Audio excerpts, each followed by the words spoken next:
Como um inspetor de segurança com muita quilometragem de campo, posso afirmar uma coisa com absoluta certeza: as apostas no nosso ambiente de trabalho são altíssimas.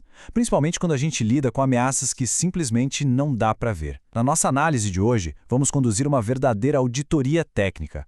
O nosso objetivo aqui é desvendar os perigos ocultos que espreitam nas instalações elétricas e, mais importante do que isso, entender como o comportamento e a capacitação técnica formam a principal linha de defesa entre uma rotina segura e um desastre absoluto. Então, vamos mergulhar nisso de cabeça.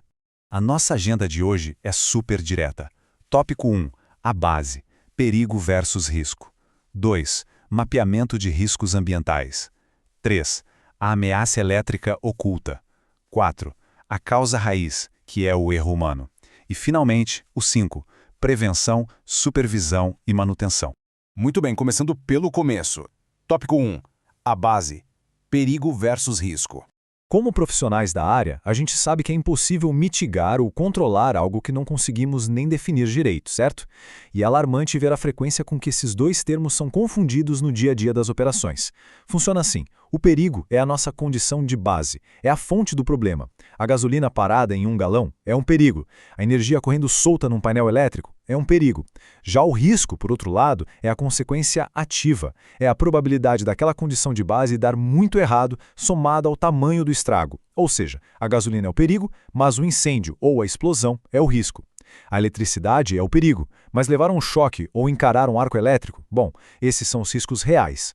Isso ilustra muito bem como a gente pode, de fato, quantificar a segurança. Para quem curte uma abordagem mais analítica, o risco não é questão de azar, é matemática pura. O risco é simplesmente o resultado do perigo multiplicado pela exposição e pela vulnerabilidade. Pensa bem, como a gente não pode simplesmente desligar e banir a eletricidade do nosso ambiente de trabalho, a nossa única saída estratégica como inspetores e profissionais de manutenção é reduzir esse resultado matemático. Como? Diminuindo o tempo que a equipe fica exposta e eliminando a vulnerabilidade deles usando a proteção adequada. É simples assim.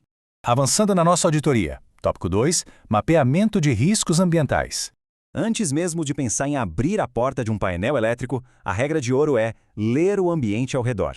A segurança nunca é uma coisa só, é sempre um cenário com múltiplos fatores. Os manuais classificam isso de um jeito bem prático. Primeiro, temos os agentes físicos, que são aquelas formas de energia como ruído absurdo, vibrações ou radiações. Depois, os agentes químicos, tipo poeiras, fumos e gases tóxicos, que entram pelo nosso sistema respiratório. E, claro, os agentes biológicos, os patógenos. O grande detalhe que une tudo isso é que o estrago que eles causam depende estritamente da natureza do agente, do quanto ele está concentrado ali e de quanto tempo o profissional fica exposto a ele.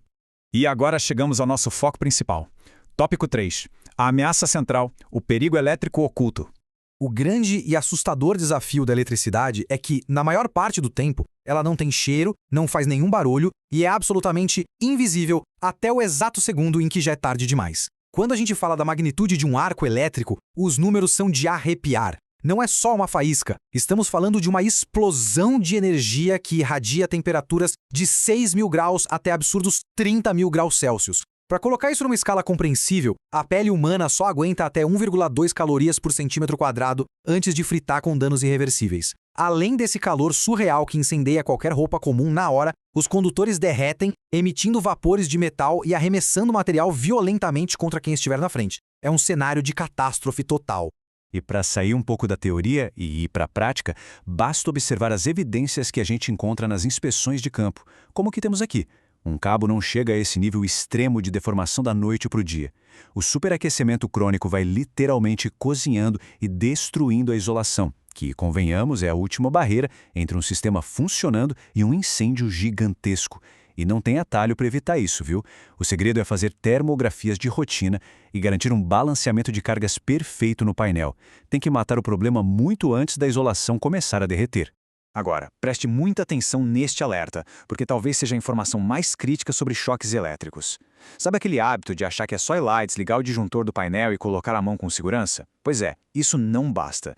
E o motivo é simples. A energia passando em cabos vizinhos cria campos eletromagnéticos fortíssimos.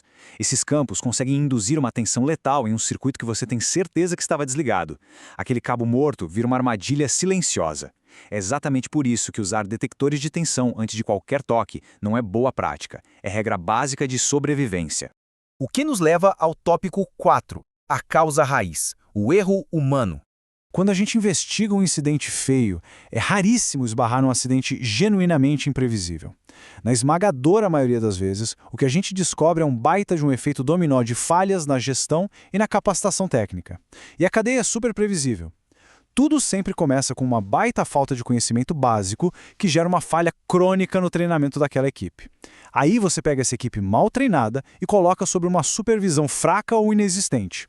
O resultado? Eles começam a normalizar as famosas gambiarras e práticas totalmente inadequadas de trabalho. O ponto final dessa trilha metodicamente desastrosa é o acidente elétrico. O acidente nunca é o começo, ele é só a linha de chegada depois de meses ou anos de pura negligência.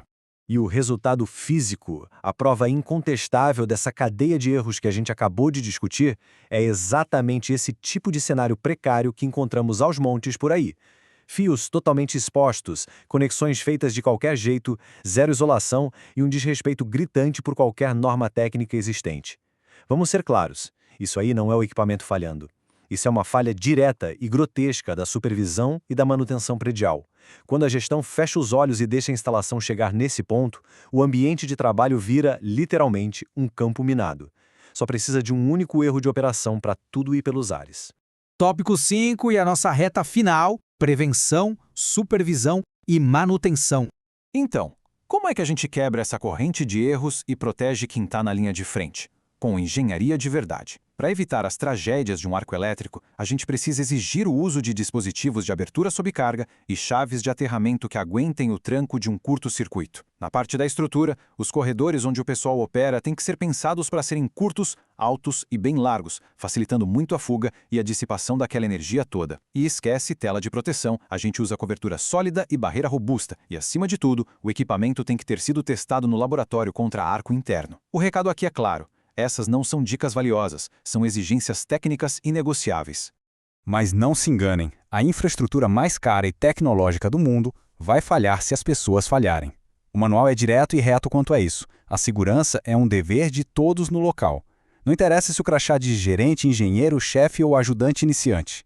Ter a capacidade técnica para bater o olho, reconhecer o risco e agir do jeito certo é obrigatório para todo mundo, sem exceção.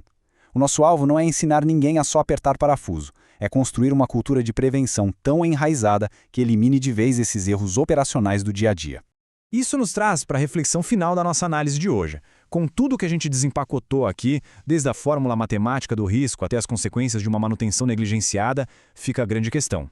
Quando um acidente acontece no ambiente de trabalho, ele foi mesmo uma surpresa infeliz?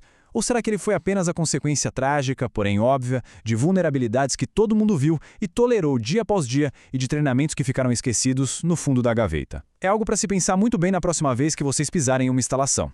Segurança, pessoal, não é um calhamaço de papel acumulando poeira, é uma auditoria diária e constante do nosso próprio comportamento. Muito obrigado por acompanharem esta nossa análise e até a próxima.